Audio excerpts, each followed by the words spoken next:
Assalamualaikum warahmatullahi wabarakatuh.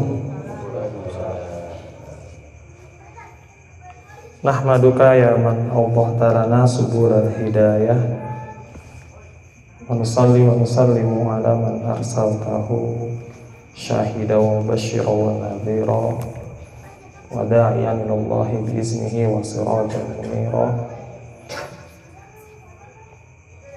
A'udzu billahi minasyaitonir rajim. Bismillahirrahmanirrahim. Ya ayyuhalladzina amanu taqullaha haqqa tuqatih wa la tamutunna illa wa antum muslimun. Qala aidan fa bi ayyi ala'i rabbikuma tukadziban. Shadaqallahul azim. Amma ba'du. Alhamdulillah, bersyukur kita kepada Allah Subhanahu wa taala atas berkah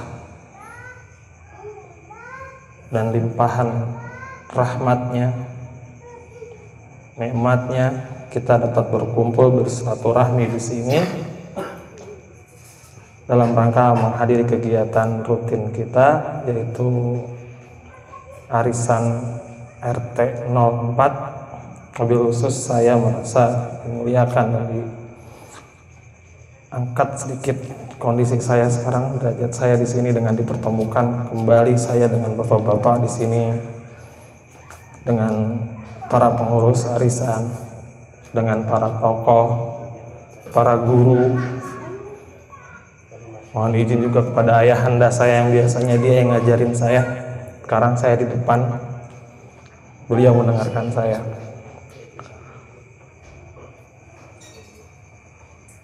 Salawat dan salam semoga senantiasa tercurah kepada junjungan Nabi besar kita Nabi Muhammad sallallahu alaihi wasallam, pada keluarganya, pada sahabatnya, dan mudah-mudahan kita selaku umatnya yang senantiasa mengikuti jejak langkahnya, dan mudah-mudahan pula atas wasilah salawat ini kita kelak mendapatkan syafaat dari beliau sebagai sebuah rekomendasi agar kita bisa masuk ke dalam surganya Allah Subhanahu wa taala. Oleh karena itu, salawat itu merupakan syafaat nanti, dan syafaat itu adalah merupakan salah satu bentuk rahmat Allah. Bapak-bapak, ibu-ibu yang saya hormati, kemarin pas khutbah Jumat 2 minggu yang lalu kalau tidak salah, saya ingin menyampaikan materi yang sama sebenarnya. Cuman nggak tahu pas sholat Jumat, karena mungkin sekarang itu waktu sholat zuhur itu agak jauh dari jam 12 gitu. Ditambah lagi jam masjid itu ada dua kan ya, yang di depan sama yang di belakang. Yang di depan itu lebih cepat tuh, sekitar 5 menit atau 7 menit gitu. Jadi pas baru baca beberapa atau menyampaikan beberapa materi, pas ngeliat jam langsung kaget, waduh waktunya udah jam 12:30 gitu. Akhirnya mau nggak mau saya percepat materinya. Dan mudah-mudahan apa yang saya sampaikan kali ini, kalau mungkin ada yang sering mendengar materi ini, dan ini juga menyambung materi yang kemarin waktu saya bertugas sebagai khatib, insya Allah kalau memang bermanfaat, ini bisa bermanfaat buat kita semua, khusus untuk saya pribadi, yaitu tentang bagaimana cara menggapai rahmat Allah Subhanahu wa taala. Sebelumnya setelah saya sampaikan sebuah hadis yang cukup terkenal, fenomenal, sering dengar juga. Itu tentang kisah seorang pemuda yang beribadah 500 tahun, tapi ketika di akhirat kata Allah, engkau masuk surga karena rahmatku. Padahal dia selama 500 tahun kerjaannya cuma buat ibadah, sampai dia mengasingkan diri ke dalam sebuah pulau, di mana pulau tersebut disediakan oleh Allah tetesan-tetesan air yang menjadi minumannya setiap hari, dan Allah sediakan pula buah delima yang menjadi konsumsi makanan yang dia minum setiap hari, yang dia makan setiap hari. Namun ketika di akhirat Allah memerintahkan dia masuk ke dalam surga bukan karena amal, tapi karena rahmatku, kata Allah. Dia protes. Jadi selama ini saya beramal selama 500 tahun itu nggak ada artinya, ya Allah. Protes sampai 3 kali. Singkat cerita, akhirnya Allah memerintahkan malaikat untuk menghitung kira-kira amal dia selama 500 tahun itu cukup nggak sih untuk mengganti nikmat yang telah Allah berikan kepada dia. Ternyata 500 tahun beribadah tanpa henti itu untuk mengganti nikmat penglihatannya saja belum cukup. Dan dia masih protes, padahal Allah udah ngasih jalan masuk surga karena rahmatku. Masih protes, seolah-olah dia membanggakan amalnya 500 tahun itu. Ketika ditimbang, ternyata amalnya 500 tahun tidak cukup untuk membayar nikmat penglihatan yang Allah berikan. Padahal Allah memberikan nikmat berupa tetesan air demi air, itu tetes demi tetes tersebut tanpa dia minta, tanpa dia harus menggali sumur dulu, tapi disediakan langsung buah delima yang setiap hari berbuah yang dia makan tanpa dia minta diberikan. Bayangkan ada berapa ribu tetes, berapa juta liter yang dia minum selama 500 tahun. Bayangkan berapa banyak buah yang dia makan selama 500 tahun dia beribadah itu.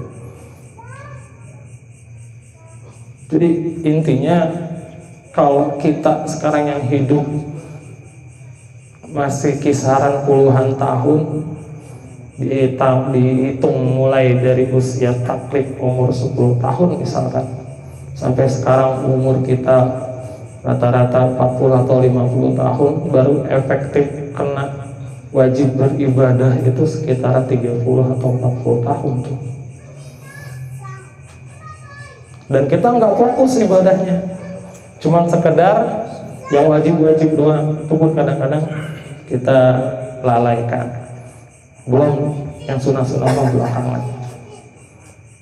Padahal kalau kita lihat hadis lain yang fenomenal juga, yang sering dan banyak sekali bentuk redaksinya gitu.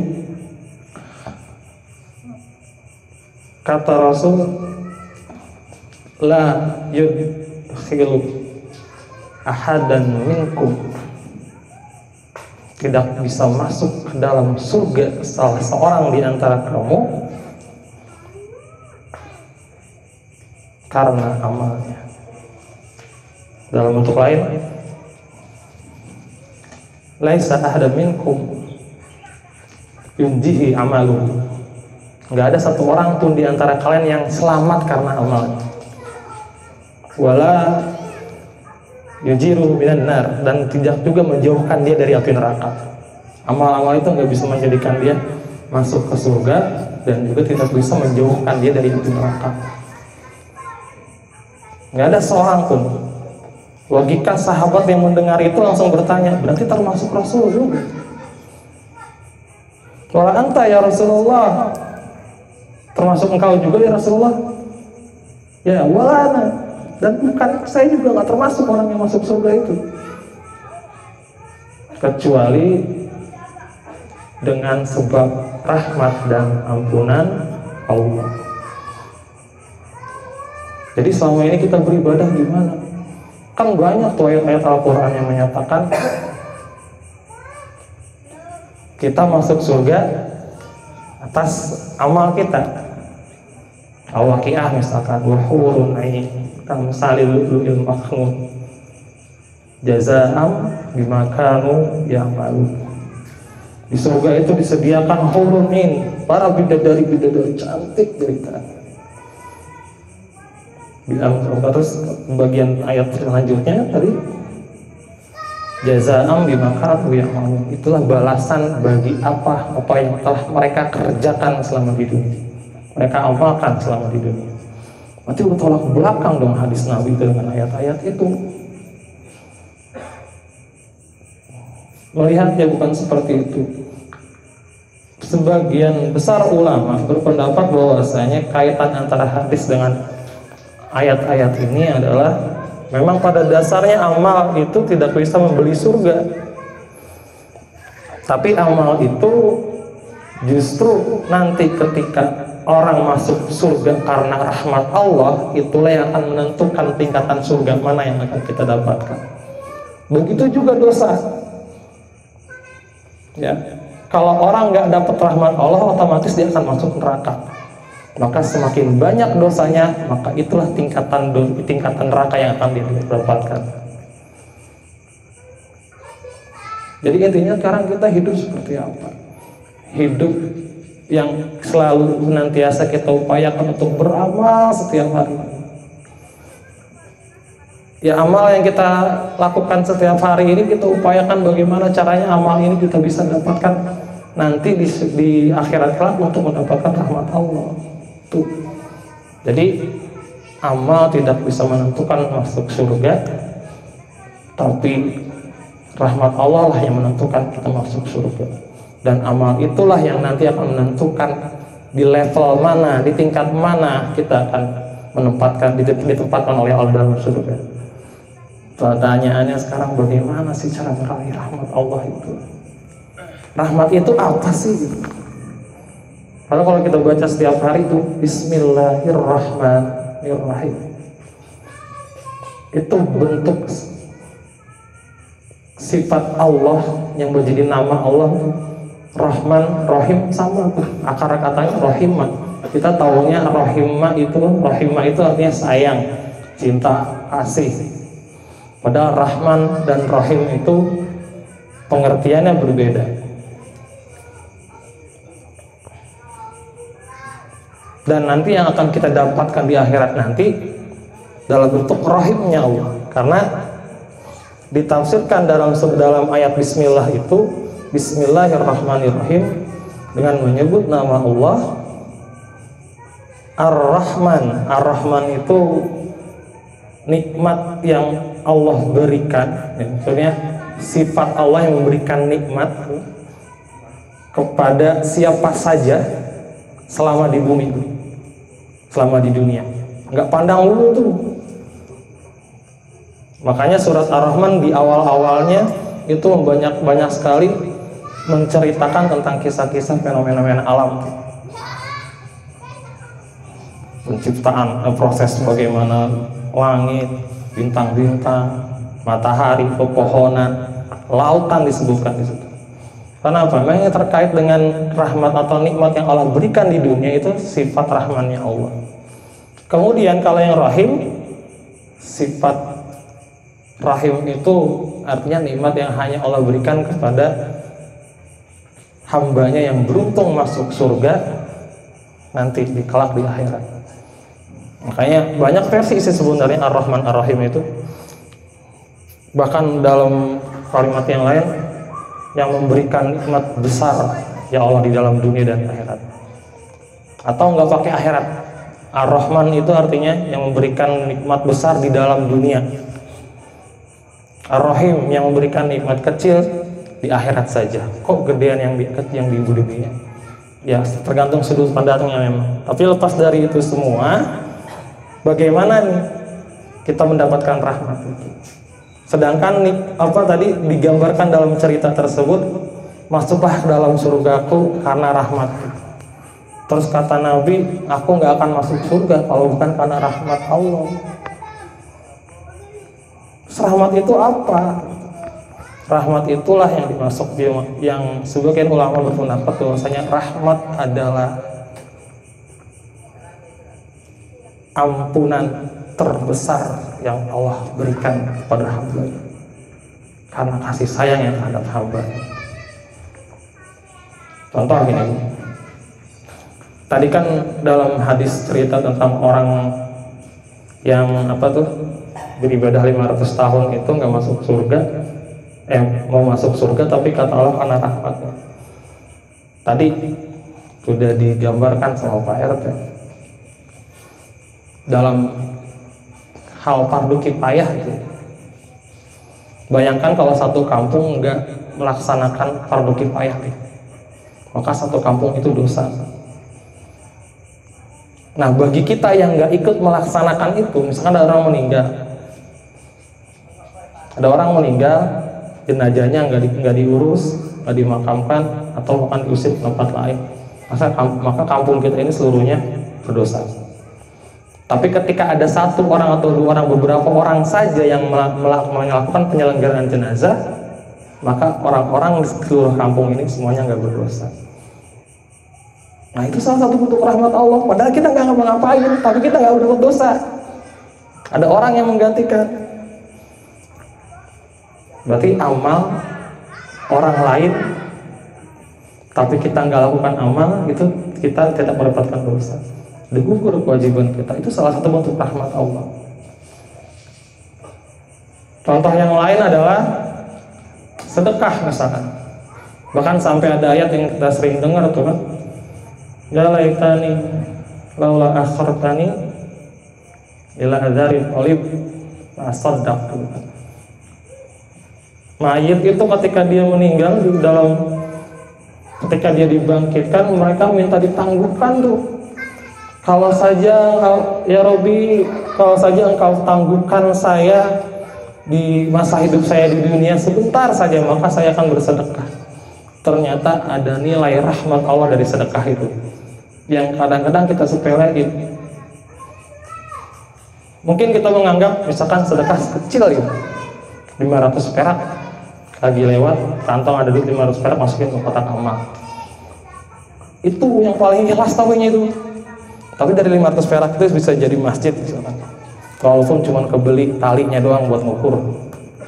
Tapi kalau nggak ada tali itu buat ngukur masjid tuh nggak bisa tuh.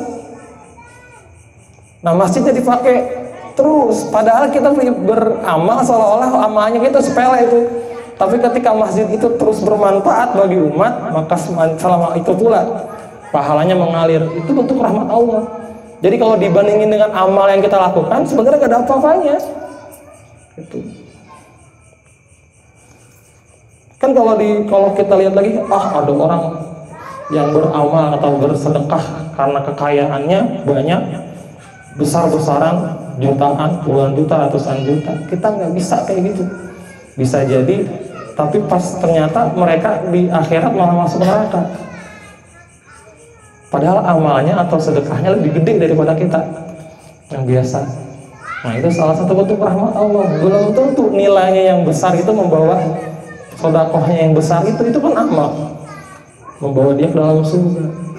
Tapi justru orang yang nilainya kecil tapi ikhlas di dalamnya, itu yang membawa dia ke surga. Itu salah satu bentuk rahmat Allah.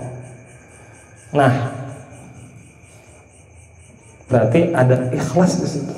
Jadi kalau kita beramal belum cukup juga mendapatkan surga, mungkin ada karena tidak keikhlasan dalam diri kita. Orang kaya yang punya uang banyak tiba-tiba beramal, mungkin gara-gara malu melihat orang-orang susah pada beramal kecil banyak, jadi masa gue yang kaya kagak. Allah nilainya itu ria. Kadang-kadang kita bingung, ria sama ikhlas itu di mana sih? Perbedaannya kadang-kadang tipis banget. Kita juga kadang udah berusaha ikhlas banget gitu ya. Ada sedikit rasa boleh gua tuh. Ada itu pasti. Padahal kalau kita analogi lucu ya sebenarnya. Ikhlas sama ria itu kayak orang kentut, Pak. Biasanya kentut yang bau itu orang ketahuan tuh. Yang kentut siapa? Tapi kalau orang ria itu ibarat orang kentut yang kagak ada baunya itu. Orang-orang nggak kebagian baunya, tapi tahu siapa yang kentut. Tuh. Ya kurang lebih seperti itu. Dan yang terakhir setelah sedekah adalah bagaimana cara kita mendapatkan rahmat Allah. Yang terakhir adalah yaitu berharap syafaat. Tadi di awal sudah bilang bentuk syafaat dari Rasulullah itu adalah bentuk rahmat. Karena dengan cara mengikuti Rasulullah doang apapun kita lakukan karena ikut Rasul, maka kita dapat syafaat. Itu bentuk rahmat Allah juga. Selain Rasulullah, syafaat dari siapa aja? Kita pernah bahas juga ternyata syafaat itu bukan hanya dari Rasulullah, bisa dari keluarga kita. Investasi terhadap pendidikan anak kita itu bisa menjadi bekal juga. Dari teman-teman seperjuangan juga pernah saya ceritakan juga tuh kan hadisnya. Ketika di akhirat nanti setelah penghitungan amal, ibadah dan dosa dihitung, di akhirat ada sebagian orang yang masuk surga, ada sebagian orang yang masuk neraka. Terus ada orang yang masuk neraka, masuk surga, nanyain teman saya dulu mana itu kagak ada. Itu gara-gara teman yang soleh masuk surga, yang tadinya masuk neraka bisa dibawa masuk ke dalam surga. Itu bentuk rahmat Allah. Padahal amalnya beda. Mungkin yang masuk surga karena amalnya jelek, timbangannya. Kan kalau dibandingin amal yang jelek itu pasti masuk neraka tuh, yang nilainya buruk. Tapi yang amalnya yang bagus masuk surga. Tapi pada akhirnya orang yang amalnya jelek bisa masuk surga juga ke bawah. Itu bentuk rahmat Allah. Gara-gara apa? Gara-gara cuma sering bergaul sama temannya yang soleh.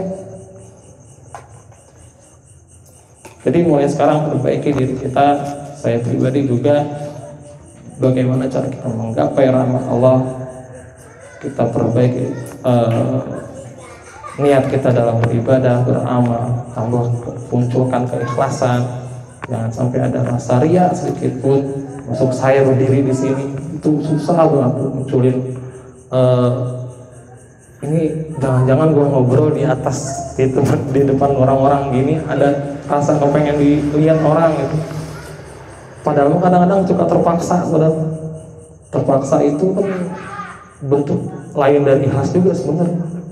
Walaupun terpaksa itu apa ya, kan beda kalau orang yang melakukan sesuatu karena sesuatu itu sergap gitu. Tapi kalau terpaksa itu terbawa suasana, akhirnya ikut deh. Ujung-ujungnya ya beda. Kita bisa tipis lagi antara ikhlas dengan enggak. Tapi mudah-mudahan apa yang saya lakukan hari ini dinilai sebuah keikhlasan Allah Subhanahu wa Ta'ala. Karena salah satu rahmat Allah muncul karena keikhlasan seorang hamba dalam beramal. Dan mudah-mudahan perkumpulan kita ini juga menjadi syafaat kita nanti di akhirat. Dihafalin teman-temannya. Siapa tahu nanti teman di antara satu di antara kita nggak masuk surga, padahal kita ngaji bareng selama di dunia. Itu kita bisa komplain ke Allah.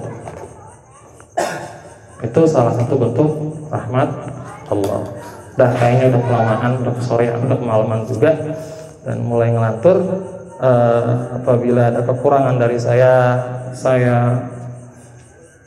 mohon dibukakan pintu maaf yang sebesar-besarnya, karena memang saya manusia biasa penuh kehilapan. Jika ada kebenaran dan kebaikan itu murni datangnya dari Allah Subhanahu wa Ta'ala. Subhanakallahumma wa bihamdika asyhadu an la ilaha illa anta astaghfiruka wa atubu ilaik. Assalamualaikum warahmatullahi wabarakatuh.